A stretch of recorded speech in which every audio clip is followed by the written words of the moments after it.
நாம் ஒவ்வொருத்தருமே ஒவ்வொரு நாளுமே நல்லது நடக்கணும் அப்படின்னு விரும்புறது வாடிக்கையான ஒரு விஷயம். அப்படி தினமுமே நல்லது நடக்கணும் அப்படின்னா ஒரு சில விஷயத்தை நீங்கள் கடைபிடிக்கணும். அந்த விஷயங்கள் என்ன? இந்த மாதத்தோட கிரகநிலை அமைப்பால் ரிஷபராசி அன்பர்கள் உங்களுக்கு உங்களோட வாழ்க்கையில் ஏற்படக்கூடிய தாக்கங்கள் என்ன? என்ன மாதிரியான மாற்றங்கள் நிகழப்போகுது? அதனால் ஏதாவது நன்மை இருக்கா, தீமை ஏதாவது வருமா? இது பற்றின ஒரு முழுமையான விஷயத்தையும் தான் உங்களுக்காக இந்த பதிவில் நாங்கள் சொல்லியிருக்கோம். இந்த பதிவு ரிஷபராசி அன்பர்கள் நீங்கள் பயன்பெறும் வகையில் இருக்கும். அதனால் ஸ்கிப் பண்ணாமல் முழுமையாக பாருங்கள். நீங்கள் இப்போ தான் ஃபர்ஸ்ட் டைம் நம்மளோட சேனலை பார்க்குறீங்க அப்படின்னா மறக்காமல் நம்மளோட சேனலை சப்ஸ்கிரைப் பண்ணி வச்சுக்கோங்க. இந்த ரிஷப ராசியில் பிறந்து நீங்கள் என்ன பண்ணுவீங்க அப்படின்னா உங்களுடைய உடல் ஆரோக்கியத்தில் அதிகமாக அக்கறை எடுத்துக்குவீங்க. உணவு பழக்க வழக்கத்தில் சீராக கடைபிடிப்பீங்க. பசிக்குது, எது வேணாலும் சாப்பிட்லாம் அப்படிங்கிற ஒரு எண்ணம் இருக்காது. எது சாப்பிட்டாலும் அதில் ஒரு ஆரோக்கியம் இருக்கணும் அப்படின்னு ஒரு எண்ணம் கொண்டவங்க தான் ரிஷபராசி அன்பர்கள். உங்களை நீங்கள் எப்போவுமே சோர்வாகவோ இல்லைன்னா களைப்பாகவோ உணர்ந்தீங்கன்னு வச்சுக்கோங்களேன், வெது வெதுப்பான நீரில் குளிக்கிறது விரும்புவீங்க. உடனே குளிச்ச உடனே சுறுசுறுப்பாக இருக்கிற மாதிரி ஃபீல் பண்ணுவீங்க. நீங்கள் அதிக நேரம் உங்களோட வீட்டில் நீங்கள் செலவு பண்ணுற இடம் எது அப்படின்னு பார்த்தா குளியலறையாக தான் இருக்கும். நிறைய நேரம் நீங்கள் உங்களோட குளியலறையில் செலவிடுவதற்கான வாய்ப்புகள் அதிகமாக இருக்கும். உங்களுக்கு குளிக்கிறது ரொம்பவுமே பிடிக்கும். வீட்டிற்கும் கூட திட்டுவாங்க, எவ்வளோ நேரம் ஆகுது அப்படின்னு சொல்லி, நிறைய தண்ணி வேஸ்ட் பண்ணுறீங்க அப்படின்னு சொல்லுவாங்க. ஆனால் அந்த விஷயம் உங்களுக்கு ரொம்பவுமே பிடிச்சதாக இருக்கும். இப்படி ரிஷபராசி அன்பர்கள் உடல் ஆரோக்கியத்தில் அக்கறை செலுத்தக்கூடிய தன்மை அதிகம் இருக்குது. உங்கள் ராசி அதிபதி சுக்கிரன். அழகியலுக்கும் கலையிலுக்கும் அதிபதி தான் சுக்கிரன். இப்படி இருக்கிற ரிஷப ராசியை காலபுருஷன் அப்படிங்கிற உருவமாக வச்சா மேச ராசி தலையை, அதாவது கபாலத்தை குறிக்கும். அதுக்கப்புறம் இந்த ரிஷபராசி இருக்கு இல்லையா, இந்த ரிஷபராசி முகத்தை குறிக்கும்.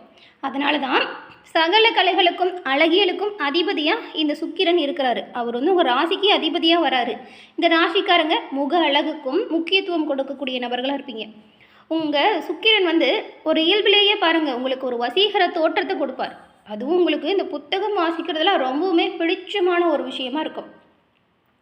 ரிஷப ராசிக்காரங்களை பொறுத்த வரைக்கும் இந்த ராசியில் பிறக்கிறது ரொம்பவுமே ஒரு சிறப்பான அம்சம் கொண்டவங்க அப்படின்னு சொல்லலாம். போன ஜென்மத்தில் பண்ண புண்ணியம் தான் இந்த ராசிகளை நீங்கள் இப்போ பிறந்திருக்கீங்க. ரிஷப ராசியில் பிறந்தவங்களை எதிர்த்து போராடுறது, உங்களோட எதிரிகளுக்கெல்லாம் நீங்கள் ரொம்பவுமே சவாலான ஆளாக இருப்பீங்க. இந்த ராசியில் இருக்கக்கூடியவங்களாம் அவ்வளோ சீக்கிரம் யாராலும் எதிர்த்து போராடவே முடியாது.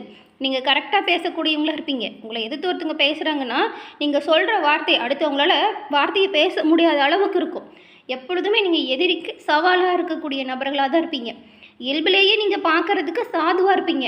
ஆனால் சாது மிருண்டா காடு கொள்ளாது அப்படிங்கிற பழமொழியாக இருக்கு இல்லையா, அதற்கு ஏற்றது போல தான் ரிஷபராசி அன்பர்கள் நீங்கள் இருப்பீங்க. எப்பொழுதுமே மற்றவங்களுக்கு ஒரு உதாரண புருஷனாக திகழக்கூடியவங்க அப்படின்னு கூட சொல்லலாம்.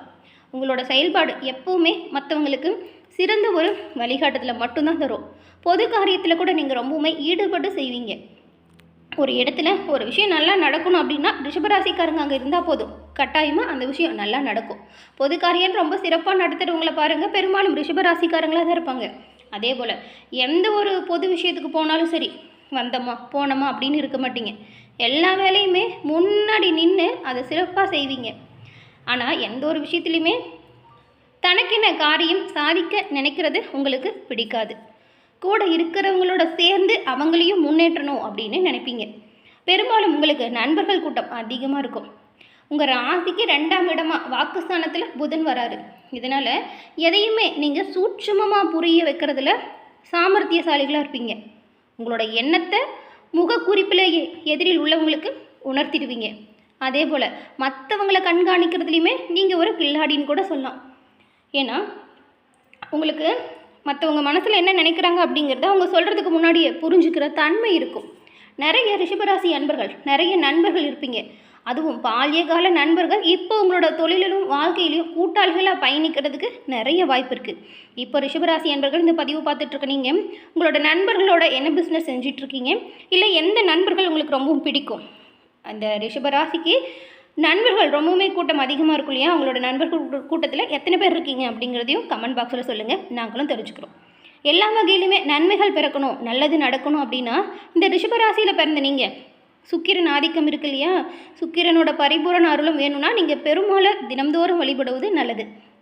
அதுவும் சனிக்கிழமையில் பெருமாள் வழிபாடு ரிஷபராசி அன்பர்களுக்கு எண்ணற்ற நல்ல ஒரு முன்னேற்றம் தரக்கூடிய வழிபாடு. உங்களுக்கு பெருமாள் பிடிக்கும் அப்படின்னா ஓம் நமோ நாராயணா போற்றி அப்படிங்கிற மந்திரத்தை மறக்காமல் 3 முறை பதிவிடவும் செய்யுங்க. அப்படி செய்யும்போது கூட உங்களோட மனதில் நல்ல ஒரு பிரார்த்தனையை வேண்டிக்கிட்டு அந்த விஷயம் விரைவில் நடக்கணும், நன்மை பிறக்கணும் அப்படின்னு நினச்சிட்டு பதிவு பண்ணுங்கள். பெருமாளின் பரிபூரண அருளாலும் நன்மை உண்டாகும், நல்லது நடக்கும். ஏன்னா சுக்கிரனின் அதிபதி உங்கள் ராசிக்கு, இவருக்கு அதிபதியாக இருக்கக்கூடிய கடவுள் மகாலட்சுமி. மகாலட்சுமியின் பரிபூரண அருளும் உங்களுக்கு வரணும்னா நீங்கள் பெருமாள் வழிபாடு செஞ்சால் மகாலட்சுமி தாயாரின் அருளும் கிடைக்கும், பெருமாளின் பரிபூரண ஆசியும் உண்டாகும். 2 தெய்வத்தின் அருளும் உங்களுக்கு கட்டாயம் இருக்கும். நன்மைகள் வந்து சேர இறை வழிபாட்டை தொடர்ந்து செய்யுங்க. அதே போல் ஒவ்வொரு நாளுமே நமக்கு நல்லது நடக்கணும் அப்படின்னு நம்ம நினைக்கிறது வாடிக்கையான ஒரு விஷயந்தான். அப்படி தினமுமே நல்லது நடக்கணும் அப்படின்னா நீங்கள் சில காரியத்தை தொடர்ந்து செய்யணும். அதன்படி பார்த்தா நீங்கள் தூங்கி எழுந்திருக்கும் பொழுது தெய்வ படத்தில் கண் விழிக்கிறது ரொம்பவுமே நல்லதுங்க. குலதெய்வங்களை மனதில் எப்பவுமே நினச்சிக்கணும்.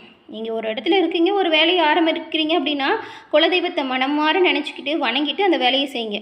அதுக்கப்புறம் எந்திரிச்சு முடிஞ்சோடனே உங்களோட உள்ளங்கையில் பார்க்குறது, தாய் தந்தை குரு நமக்கு வழிகாட்டியாக இருக்கிறவங்கள நினச்சி மனமாற அவங்கள வழிபாடு செய்கிறது, இது எல்லாமே உங்களோட வாழ்க்கையில் நன்மையை உண்டாக்கி கொடுக்கும், நல்ல ஒரு ஆசீர்வாதம் ஏற்படும். அதே போல் மானசீகமாக நீங்கள் இதை வழிபாடு செய்கிறதும் உங்களோட அன்றாட சூழ்நிலையில் எல்லாமே நன்மையை கொடுக்கக்கூடிய ஒரு அமைப்பை நீங்கள் எளிய முறையில் பெற முடியும். இது தினமுமே நீங்கள் செய்கிறது இன்னுமே ரொம்பவுமே நல்லது. இப்போ சொன்ன விஷயத்தை தொடர்ந்து நீங்கள் கடைபிடிங்க. நாள்தோறும் நடக்கிற எல்லா விஷயங்களுமே உங்களுக்கு நல்லதாக நடக்கும், நன்மைகள் பிறக்கும். உங்கள் ராசிக்கு 3வது ஸ்தானமாக முயற்சி ஸ்தானத்துக்கு அதிபதி சந்திரன். முயற்சி திருவனையாக்கும் அப்படின்னு சொல்கிறதுக்கு ஏற்ப தான் நீங்கள் எல்லா விஷயத்தையுமே சிறப்பாக செஞ்சு முடித்து காட்டக்கூடிய தன்மை கொண்டவங்களாக இருப்பீங்க. சகோதரர்கள்கிட்ட அதிகமாக அன்பு அக்கறை காட்டக்கூடியவங்க நீங்கள். எல்லோருமே பெற்ற அன்னையிடம் பாசம் அதிகமாக இருக்கும். ஆனால் நீங்களோ அதையுமே தாண்டி அவரிடத்துல பெரும் பக்தி கொண்டிருப்பீங்க. அதாவது அம்மாவின் மீது அதிகமாக அன்பு கொண்டவங்க தான் ரிஷபராசி அன்பர்கள் நீங்கள். அவங்களுக்கு ஒரு விஷயம் ஏதாவது நடக்குதுன்னா அப்படியே துடிச்சு போயிடுவீங்க. தாயார் ஸ்தானத்தை குறிக்கும் சிம்ம ராசிக்கு சூரியன் அதிபதியாக இருக்கிறாரு. உலகத்துக்கே ஒளி தரும் சூரியனை போல உற்றார் உறவினர் எல்லோரையுமே நேசிக்கக்கூடியவங்க ரிஷபராசி அன்பர்கள் நீங்கள். அதே போல் எல்லோரையும் அனுசரித்து போகிறது உங்களோட இயல்பிலேயே இருக்கும். உங்களுக்கு எப்போவுமே எதிரிகள் பகைவர்கள்லாம் இருக்கவே மாட்டாங்க. ஏன்னா உங்களோட அன்புக்கு எல்லோருமே அடிமையாக இருப்பாங்க. உங்களை பொறுத்த வரைக்கும் உங்களுக்கு நீங்கள் மட்டும்தான் எதிரியாக இருப்பீங்க. உங்களோட செயல்கள் எல்லாமே நீங்கள் எதிர்த்து போராடி ரொம்பவுமே கஷ்டப்பட்டு கூட சிறப்பாக செயலாற்றக்கூடியவங்களாக இருப்பீங்க. ஆனால் இந்த பேசும்போது மட்டும் நிதானத்தை நீங்கள் கடைபிடிக்கணும். இந்த ஒரு விஷயத்தால தான் உங்களுக்கு நீங்களாக எதிரியாக இருக்கீங்க. நிதானத்தை கடைபிடிக்கிறதும் கொஞ்சம் கவனமாக உங்களோட பேச்சுகளில் இருக்கிறதும் உங்களோட செயல்களில் செயல்படுறதும் நன்மையை கொடுக்கும், நல்லது உண்டாக்க முடியும். இந்த ஒரு விஷயத்தை மட்டும் நீங்கள் கவனமாக இருங்க. உங்களோட வாழ்க்கையில் உங்களுடைய நிர்வாக திறமையால் சிறப்பான முன்னேற்றம் பெறக்கூடியவங்க தான் நல்ல ஒரு உள்ளம் கொண்டவர் நீங்கள். ரிஷபம் ராசி நந்திகேஸ்வரரை குறிக்கக்கூடிய ஒரு ராசி. பிரதோஷ காலத்தில் நந்தி தேவரோட 2 கொம்புகளுக்கு இடையில் ஈசனை நீங்கள் தரிசனம் செஞ்சு வழிபாடு செய்கிறது ரொம்பவுமே விசேஷமாக பார்க்கப்படுது. இதனால் உங்களோட வாழ்க்கையில் வளம் பெறும். நந்தியம் பெருமானுக்கு திருமணம் செய்து வைத்த திருவையாறு திருத்தலத்துக்கு வாழ்க்கையில் நீங்கள் ஒரு முறையாச்சும் வருடத்தில் ஒரு முறையாச்சும் கட்டாயமாக சென்று இறை வழிபாடை செய்யுங்க. கட்டாயம் உங்களோட வாழ்க்கையில் நன்மை பிறக்கும். சகல வகையிலையுமே உங்களுக்கு இன்பம் வந்து சேரும், இன்னல்கள் தீரும். நடக்கிறது எல்லாமே நல்லதாக நடக்கும். அதுவும் உங்களோட வேலையில் நிறைய பிரச்சனை இருக்குது, சச்சரவு இருக்குது, மனசு வருத்தப்படும்படியான சூழ்நிலை உண்டாகுது அப்படின்னா பசுவுக்கு அகத்திக்கீரை வாழைப்பழம் வாங்கி கொடுங்க. இது ஒரு சின்ன விஷயம் போல தான் இருக்கும். இதை செய்யுங்களேன், உங்களோட வாழ்க்கையில் வரக்கூடிய நெருக்கடி உங்களை விட்டு போகிறத நீங்கள் கண்கூட காண்பீங்க. ரிஷபராசி அன்பர்களை பொறுத்த வரைக்கும் இந்த மாதம் ஒரு பலவிதமான தடைகள் எல்லாமே நீங்கள் கடந்து வரக்கூடிய சாத்தியமான சூழ்நிலை உருவாக போகுது. எப்பேற்பட்ட பிரச்சனையுமே ரொம்பவுமே தைரியமாக எதிர்கொள்ள போகிறீங்க.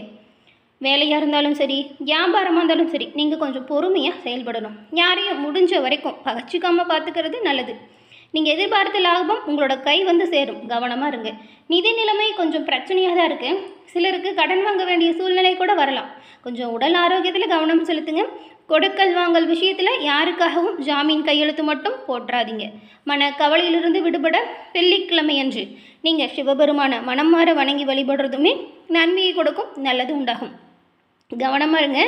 பண விஷயத்தில் கவனமாக இருக்கணும். அடுத்தவங்களை நம்பி எந்த ஒரு வாக்குறுதியும் கொடுக்காதீங்க. அடுத்தவங்களுக்கு அதாவது கொடுக்கல் வாங்கல மற்றவங்களுக்காக ஜாமீன் கையெழுத்து மட்டும் போடாதீங்க. இது நிறைய விஷயத்தில் பின்னடைவு கொடுத்துரும். அவங்க உங்களை ஏமாற்றிட்டு போகிறது கூட வாய்ப்பு இருக்குது. முடிஞ்ச அளவுக்கு இந்த ஒரு விஷயத்தை தவிர்த்தாலே இந்த மாதம் சிறப்பான ஒரு முன்னேற்றம் நிறைந்த மாதமாக ரிஷபராசி அன்பர்கள் உங்களுக்கு அமையும். என்ன நேயர்களே, இந்த பதிவு நீங்கள் பயன்பெறும் வகையில் அமைஞ்சிருக்கும்னு நினைக்கிறோம். பதிவு பிடிச்சிருந்தா லைக் பண்ணுங்கள். உங்களோட நண்பர்கள் ரிஷபராசியாக இருந்தால் அவங்களுக்குமே இந்த பதிவை ஷேர் பண்ணுங்கள், அவங்களும் பார்த்து பயன்பெறட்டும். நீங்கள் மறக்காமல் சப்ஸ்கிரைப் பண்ணி வச்சு கூட வருது இல்லையா அந்த பெல் ஐக்கானை கிளிக் பண்ணி வச்சிங்கன்னா நாங்கள் போடுற பதிவுகள் ஒவ்வொன்றுமே உங்களுக்கு உடனுக்குடன் நோட்டிஃபிகேஷன் மூலம்